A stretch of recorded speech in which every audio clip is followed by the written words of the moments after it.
जय श्री कृष्णा, राधे राधे। आप सभी भक्तों का आपके अपने YouTube चैनल श्री कृष्ण दीवानी में हार्दिक स्वागत है।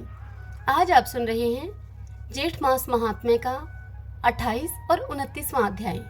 सर्वप्रथम भगवान का स्मरण करते हुए आप सभी मेरे साथ बोलिए। शांताकारं भुजगशयनं पद्मनाभं सुरेशं विश्वधारं गगनसदृशं मेघवर्णं शुभांगं लक्ष्मीकान्तं कमलनयनं योगिभिर्दयानगमयं वन्दे विष्णुं भवभयहरं सर्वलोकैकनाथम्। ओम नमो भगवते वासुदेवाय। ओम त्रिविक्रमाय नमो नमः। स्कंद जी ऋषियों से कहने लगे कि हे विप्रगणों, प्रथम लोक प्रसिद्ध वृंदारक नाम का एक ब्राह्मण हुआ था। वह ब्राह्मण वेद शास्त्र का ज्ञाता, धनवान और अनेक भाई बंधुओं से युक्त था। उस ब्राह्मण की रूप और गुण से युक्त एक स्त्री थी, परंतु वह ब्राह्मण संतानहीन होने के कारण अत्यंत ही दुखी रहा करता था। उस ब्राह्मण ने अपनी स्त्री देवसेना के साथ चिरकाल पर्यंत सुख भोग किया, परंतु वृद्धा अवस्था में पुत्रहीन होने के कारण वह अत्यधिक दुखी हो गया। उसने संतान के निमित्त अनेक व्रत यथाविधि किए।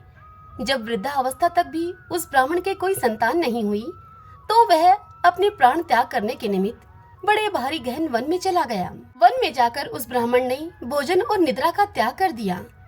चौथे दिन वह ब्राह्मण विकलता के वश होकर उस वन में मूर्छित होकर गिर पड़ा। सब पर दया करने वाले भगवान विष्णु ने उसके निश्चय को देखकर एक ब्राह्मण के रूप में उसके पास आकर उस ब्राह्मण से यह वचन बोले कि हे ब्राह्मण, तुम कौन हो और कहां से आए हो और अपने प्राणों का त्याग तुम भला क्यों करते हो?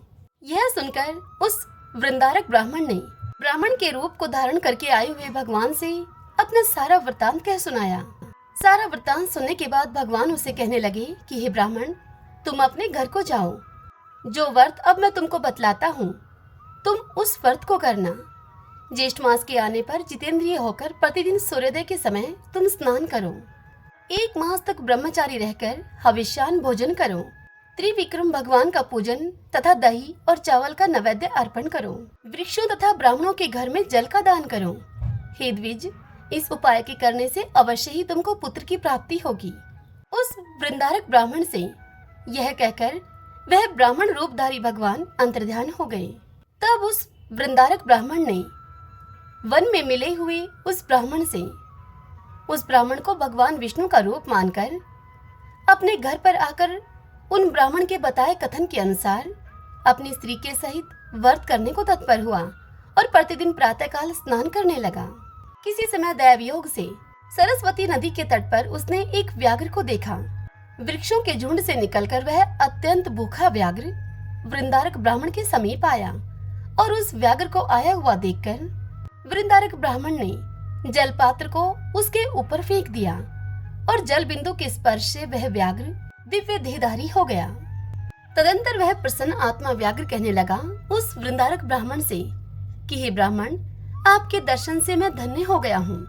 हे ब्राह्मण, पहले मैं शिकारी था और मैंने अनेकों हत्याएं की। उसी दोष से दूसरे जन्म में मैं व्याघ्र हुआ।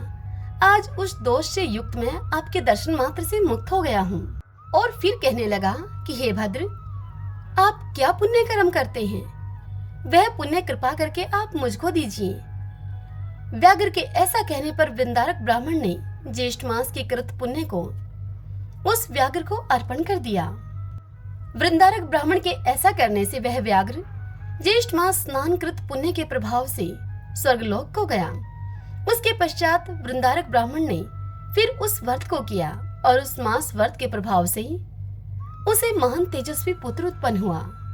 उस पुत्र के होने पर वृंदारक ब्राह्मण ने उस अद्भुत ब्राह्मण अर्थात जंगल में मिले हुए उस विष्णु भगवान रूपी ब्राह्मण के वचनों को सत्य माना। ऋषियों से इतनी कथा सुनाकर स्कंद जी उनसे कहने लगे कि हे श्रेष्ठ विप्रवरों, मैंने आपसे ज्येष्ठ मास स्नान व्रत का महात्म्य कहा, जिसके मास स्नान के जल बिंदु मात्र के स्पर्श से यह परमहिंसक व्याघ्र मुक्त हो गया। तथा इतना ही नहीं, उस वृंदारक ब्राह्मण को विष्णु भगवान के सदृश और विष्णु भगवान का भक्त पुत्र उत्पन्न हुआ।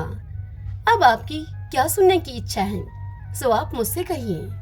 तब ऋषि लोग कहने लगे कि हे स्कंद जी, ज्येष्ठ मास में स्नान, दान और महात्म्य श्रवण तथा पुराण पूजन का फल आप विस्तार पूर्वक हमसे कहिए। यह सुनकर स्कंद जी कहने लगे कि हे ऋषियों, आप सभी लोग ज्येष्ठ स्नान के फल का श्रवण कीजिए, जिसके श्रवण मात्र से मनुष्य तीनों प्रकार के पापों से मुक्त हो जाता है। तीनों प्रकार के पाप, कायिक पाप, वाचक पाप और मानसिक पाप, इन पापों को 3 प्रकार के पाप कहा जाता है। जो प्राणी ज्येष्ठ मास के होने पर मैं प्रातःकाल ज्येष्ठ मास में स्नान करूंगा, ऐसा संकल्प करके जल में स्नान के निमित्त प्रवेश करता है, उसके पहले कहे गए तीनों प्रकार के पाप नष्ट हो जाया करते हैं। यह ज्येष्ठ मास का स्नान सूर्योदय के पूर्व करना चाहिए।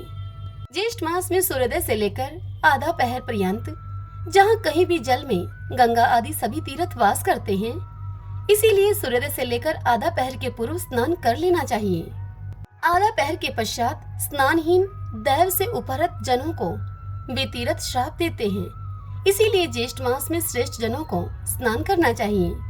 ईर्ष्या, धन, लोभ, सेवा हट, लोक उपवाद, निमित्त स्वेच्छा, भय, पाखंड, सुख लिप्सा आदि किसी भी उपाय से ज्येष्ठ मास स्नान करना चाहिए। परंतु कलयुग में पाप अधिक होने के कारण ज्येष्ठ स्नान अति ही दुर्लभ होगा।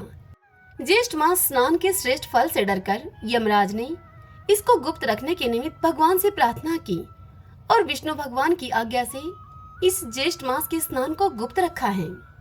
इस ज्येष्ठ मास में स्वल्प कर्म करने वालों को विघ्न प्राप्त होते हैं। इतनी कथा सुनकर ऋषि लोग कहने लगे कि हे स्कंद जी, यमराज ने इस ज्येष्ठ मास के महात्म्य को गुप्त क्यों रखा है, और हमें यह भी बताइए कि ज्येष्ठ मास में पुण्य कर्म करने वालों के कार्य में यमराज विघ्न पैदा क्यों करते हैं। हे स्कंद जी, हमारी यह सब सुनने की तीव्र इच्छा है, सो यह सब आप हमसे कहिए। तब स्कंद जी कहने लगे कि हे ऋषियों, इस विषय में मैं तुमको एक पौराणिक इतिहास कहता हूँ, जिसके श्रवण मात्र से तुम्हारे सब संदेह दूर हो जाएंगे। प्रथम महिष्मतीपुर में कनक नाम का एक ब्राह्मण रहा करता था। वह ब्राह्मण समस्त विद्या से हीन, मूर्ख और परनिंदक था। वह ब्राह्मण कृषि कर्म को करने वाला और नित्य क्रय विक्रय किया करता था।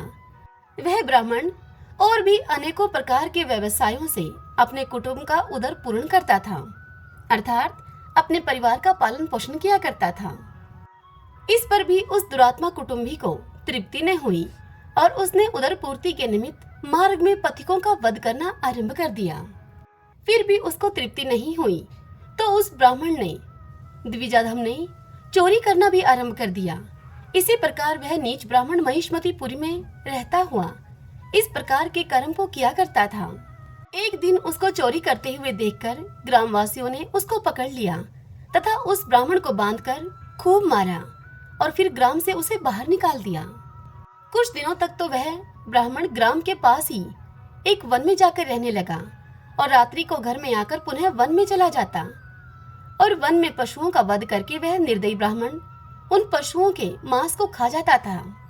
यही कर्म करते हुए उस ब्राह्मण को बहुत दिन बीत गए। इसके बाद जब एक समय ज्येष्ठ मास आया, तब वह कनक ब्राह्मण अर्धरात्रि के समय वन से ग्राम में आकर वस्त्र तथा अलंकार की चोरी करके पुनः वन को चला गया। मार्ग में नदी को देखकर उस ब्राह्मण ने तैरकर उस नदी को पार किया। इस तरह अज्ञानतावश उस ब्राह्मण ने स्नान किया और प्रतिदिन वह इसी प्रकार से रात्रि को ग्राम में आकर चोरी करता और चोरी का धन लेकर प्रातः समय में नदी में स्नान करता हुआ वह वन में चला जाता। इस प्रकार से अज्ञानतावश स्नान करते हुए उस ब्राह्मण का वह ज्येष्ठ मास बीत गया। हे ब्राह्मणों, ज्येष्ठ मास के शुक्ल पक्ष की चतुर्दशी की रात्रि में वह धन वस्त्र की चोरी करके गट्ठर बांधकर अब नगर के बाहर आया। जब तक वह ब्राह्मण गट्ठर को बांधकर नगर के बाहर निकला, तब तक तो प्रातःकाल हो चुका था, प्रभात हो गई थी। वहां नदी तट पर ग्राम के अन्य लोगों को इधर उधर आता जाता देखकर वह ब्राह्मण भागने लगा। उसको भागता हुआ देखकर नदी के तट पर आए हुए लोगों ने उसको लाठी और पत्थरों से खूब पीटा, परंतु वह कनक ब्राह्मण उस चोरी के बोझ को सिर पर रखकर अगाध जल में पहुंचा और अधिक बोझ होने के कारण वह स्थिर होकर उस अगाध जल में डूबकर मर गया। उस कनक ब्राह्मण को नदी के अगाध जल में डूबते हुए देखकर यह क्या हुआ, इस प्रकार कहते हुए नदी तट के किनारे के सभी लोग विस्मित हो गए। तदंतर नदी किनारे के कुछ लोगों ने उसको अगाध जल से निकालकर बाहर किया। तब उस ब्राह्मण को पहचान कर ग्राम के कुछ लोगों ने कहा कि यह तो इसी नगर का रहने वाला कनक ब्राह्मण है। हम लोगों ने इसको नगर के बाहर कर दिया था। उसी क्षण वह कनक ब्राह्मण उत्तम रूप को प्राप्त करके विमान के सहित दूतों को देखकर वह दिव्य पुरुष कहने लगा कि हे दूतों, यह विमान बैकुंठ से यहाँ किस पुण्य के प्रभाव से आया है। अर्थात ज्येष्ठ मास के स्नान से वह कनक ब्राह्मण पाप रहित हो गया था और उसने दिव्य देह को धारण कर लिया। और जब भगवान के दूत और विमान के साथ आए तब वह ब्राह्मण उन दूतों से कहने लगा कि यह विमान किस पुण्य के प्रभाव से यहाँ पृथ्वी लोक पर आया है। यह सुनकर देवदूत उसे बोले कि हे कनक, अज्ञात ज्येष्ठ माह के स्नान से यह दुर्लभ विमान आपके लिए आया है। यह सुनकर कनक ब्राह्मण विमान में बैठकर विष्णु लोक को चला गया। वहाँ पर विष्णु भगवान के समान रूप को उसने प्राप्त किया। जब यमराज को यह समाचार मिला तो इस समाचार को सुनकर यमराज अत्यधिक दुखी हुए और वह भगवान विष्णु उन जगतपति से प्रार्थना करने लगे कि इस ज्येष्ठ मास के महात्म्य को गुप्त करवा दिया जाए, नहीं तो मेरी यमपुरी खाली ही रहेगी। तब भगवान विष्णु ने यमराज की प्रार्थना को स्वीकार किया और ज्येष्ठ मास के इस महात्म्य को गुप्त करवा दिया। हे ब्राह्मणों, इस ज्येष्ठ मास के स्नान का महात्म्य का फल मैंने आप लोगों से कह दिया है। इति श्री ज्येष्ठ मास महात्म्य ज्येष्ठ मास स्नान महात्म्य अष्टविंशो एवं अकोनत्रिशतमो अध्याय संपूर्ण। हरि ओम तत्सत। ओम नमो भगवते वासुदेवाय। ओम त्रिविक्रमाय नमो नमः। आइए भगतजनों, अब हम श्री राम सेतु तीर्थ की महिमा का श्रवण करें। सभी बोलिए जय जय सिया राम, जय हनुमान। श्री सूत जी कहते हैं कि हे ऋषियों, सेतु तीर्थ में किया हुआ जप, होम, तप और दान सब अक्षय कहा जाता है। धनुष कोटि में स्नान करके भक्ति पूर्वक श्री रामेश्वर शिव का दर्शन करते हुए मनुष्य 3 दिन यहाँ निवास करे। यहाँ आदि षड अक्षर ओम नमः शिवाय इस मंत्र का भक्ति पूर्वक 1008 बार जप करके मनुष्य भगवान शिव का सायुज्य प्राप्त कर लेता है। इस सेतु तीर्थ की महिमा का वर्णन करने के उद्देश्य से द्वो समुद्रो इत्यादि श्रुति सनातन काल से विद्यमान है, जो माता के समान आदरणीय है। इसी प्रकार अधो यधारु यह दूसरी श्रुति भी उसी विषय में है। विष्णु कर्माणि पश्यत यह श्रुति भी सेतु तीर्थ के वैभव का वर्णन करने वाली है। तद विष्णु यह दूसरी श्रुति भी सेतु का महात्म्य सूचित करती है। इन वैदिक श्रुतियों के अतिरिक्त इतिहास, पुराण और स्मृतियां भी एक स्वर से सेतु तीर्थ की महिमा का वर्णन करती हैं। चंद्र ग्रहण और सूर्य ग्रहण के अवसर पर सेतु तीर्थ में स्नान करने वाला मनुष्य तत्काल ही कोटि जन्मों के पाप का नाश कर देता है। विषुव योग, उत्तरायण या दक्षिणायन के प्रारंभ दिन, संक्रांति काल, सोमवार तथा अमावस्या एवं पूर्णिमा तिथि, इन सभी अवसरों पर सेतु तीर्थ का दर्शन करने मात्र से 7 जन्मों का पाप नष्ट हो जाया करता है। सूर्य नारायण के मकर राशि में स्थित होने पर सूर्योदय काल में 3 दिन तक धनुष कोटि में स्नान करने से मनुष्य पापहीन हो जाता है। जो मनुष्य माघ मास में 15 दिनों तक धनुष कोटि में स्नान करता है वह वैकुंठ धाम को पाता है। माघ मास में राम सेतु तीर्थ में 20 दिनों तक स्नान करने वाला मनुष्य भगवान शिव का सामीप्य प्राप्त कर लेता है और उन्हीं के साथ आनंदित होता है तथा 30 दिनों तक वहां स्नान करने वाला मनुष्य भगवान शिव का सायुज्य प्राप्त कर लेता है। अतः माघ मास में जब सूर्य का किंचन मात्र उदय हुआ हो उस समय मनुष्य राम सेतु में अवश्य स्नान करे। वह स्नान ब्रह्म हत्या आदि पातकों का नाशक है। चंद्र ग्रहण, सूर्य ग्रहण तथा अर्धोदय योग में धनुष कोटि तीर्थ में स्नान करना अत्यंत आवश्यक है। पूर्व काल में भगवान श्री रामचंद्र जी ने रावण का विनाश करने के लिए इस तीर्थ में स्नान किया था और उक्त योगों में स्नान का नियम बताया था। उस समय सिद्ध, चारण, गंधर्व, किन्नर, नाग, ब्रह्म ऋषि, देव ऋषि, राज ऋषि, पितृ समुदाय तथा ब्रह्मा आदि देव समुदाय भी धनुष कोटि तीर्थ का सेवन करते हैं। जो मनुष्य पुण्य में राम सेतु का स्मरण करके जहाँ कहीं भी पोखरे आदि के जल में स्नान करता है उसका किंचन मात्र भी पाप कभी शेष नहीं रहता है। सेतु के मध्य में विद्यमान तीर्थों में मुट्ठी भर अन्न दान करने से, मुट्ठी भर अन्न देने से भी सब रोग तथा भ्रूण हत्या आदि पाप नष्ट हो जाते हैं। धनुष कोटि के दर्शन मात्र से मनुष्य अपने समस्त कुल को तार देता है। श्री रामचंद्र जी के धनुष की कोटि से, उस कोटि से की हुई रेखा में स्नान करने से करोड़ों पातकों का तत्काल नाश हो जाता है। जहाँ सीता जी अग्नि में समाई थी, उस कुंड में स्नान करने से सैकड़ों भ्रूण हत्याएं क्षण भर में नष्ट हो जाती हैं। जैसे श्री रामचंद्र जी हैं, वैसा ही सेतु तीर्थ है। जैसे विष्णु भगवान हैं, वैसे ही गंगा भी है। अतः हे गंगे, हे हरे, हे राम सेतु तीर्थ, ऐसा उच्चारण करता हुआ जहाँ कहीं तीर्थ के बाहर भी स्नान करता है मनुष्य, उससे वह मनुष्य परम गति को प्राप्त होता है। गंधमादन पर्वत पर सेतु में अर्धोदय योग की बेला में स्नान करके जो पितरों के उद्देश्य से सरसों भर भी पिंडदान देता है, उसके पितर जब तक सूर्य और चंद्रमा स्थिर रहते हैं तब तक तृप्त रहते हैं। सेतु, पद्मनाभ, गोकर्ण और पुरुषोत्तम, इन तीर्थों में समुद्र के जल में किया जाने वाला स्नान सभी समयों में अभीष्ट है। शुक्र, मंगल, शनिश्चर के दिन संतान की इच्छा रखने वाला मनुष्य सेतु तीर्थ के सिवा और कहीं सार समुद्र में स्नान न करे। जिसकी पत्नी गर्भिणी हो, वह भी सेतु के सिवा अन्य स्थानों में समुद्र में स्नान न करे। सेतु का स्नान सदैव उत्तम है। दिन, तिथि और नक्षत्र के नियम सेतु से भिन्न तीर्थों के लिए ही हैं। सेतु में नदी और समुद्र के संगम में, गंगा सागर संगम में, गोकर्ण क्षेत्र में और पुरुषोत्तम तीर्थ में भी सदैव समुद्र स्नान का विधान है। इन तीर्थों के अतिरिक्त और कहीं बिना पर्व के समुद्र के जल का स्पर्श नहीं करें। सीता और लक्ष्मण के साथ भगवान श्री रामचंद्र जी ने यहाँ सब देवताओं, पितरों और मुनियों के सुनते हुए यह प्रतिज्ञा की थी कि जो मनुष्य यहाँ मेरे द्वारा निर्मित सेतु में स्नान करेंगे, वे यहाँ मेरे प्रसाद से फिर जन्म नहीं ग्रहण करेंगे। मेरे सेतु के दर्शन मात्र से सब पाप नष्ट हो जाते हैं। राम सेतु में रक्षा के लिए भगवान महाविष्णु सेतु माधव के नाम से प्रसिद्ध होकर निवास करते हैं। माघ के महीने में जब सूर्य नारायण श्रवण नक्षत्र में स्थित हो, तब रविवार के दिन सूर्य के अर्धोदय काल में यदि नागकरण रहित अमावस्या हो, साथ ही व्यतिपात योग भी हो, तो उस समय वह अर्धोदय योग पुण्यदायक माना गया है। उस योग में सेतु तीर्थ में किया हुआ स्नान सायुज्य मुक्ति का कारण है। पूर्वोक्त योगों में से यदि एक एक भी मिल जाए तो वह स्नान, दान, जप और पूजन से मोक्षदायक होता है। फिर तिथि, वार, नक्षत्र, योग और संक्रांति, ये पांचों मिल जाएं, तब तो पुण्य के विषय में कहना ही क्या है। नक्षत्रों में श्रवण, तिथियों में अमावस्या, योगों में व्यतिपात योग और दिनों में रविवार यहाँ के लिए श्रेष्ठ हैं। मकर राशि में सूर्य के स्थित होने पर यदि पूर्वोक्त चारों का योग हो, तो उस समय जो मनुष्य सेतु तीर्थ में स्नान करता है, वह मानव फिर कभी माता के गर्भ में नहीं जाता, अपितु सायुज्य मोक्ष को पा लेता है। इस प्रकार उक्त महोदय कारक काल पुण्य काल बताया गया है। इन पुण्य समूह में सेतु तीर्थ के भीतर दान का विधान है।